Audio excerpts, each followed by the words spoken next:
Legend lives on from the Chippewa on down the big lake they call Gitchagumi.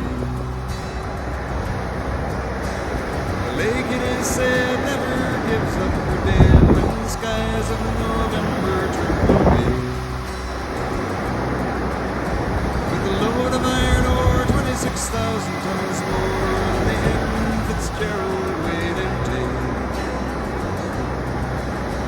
That good ship and true was a bone to be chewed when the gales of November came early.